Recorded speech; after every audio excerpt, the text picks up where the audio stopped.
As a coordinator, we have two responsibilities. One is a live related liver transplant or kidney transplant. Another is a cadaveric organ transplant. Suppose the family is having the donor with them, so we can go for the live related transplant within a week. But suppose unfortunately the patient is not having the donor from the family.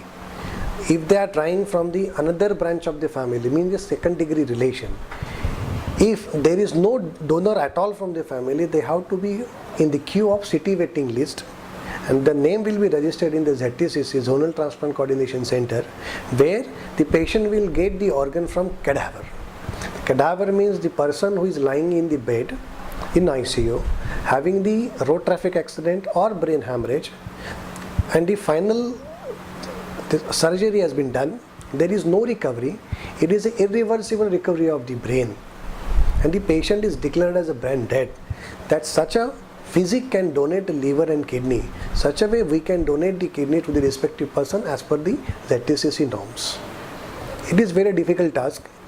That cadaveric transplant involved so many issues, like a HOTA. HOTA is a Human Organ Transplant Act, which has been mentioned that the specific MLC, means medical legal case, should be cleared by the police, means police station NOC is required. Before that, family consent is mandatory.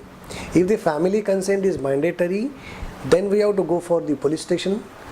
Police will give us the NOC, then we can start the retrieval. Such a way it will take at least 18 to 20 hours journey for retrieval and final kidney and liver transplantation.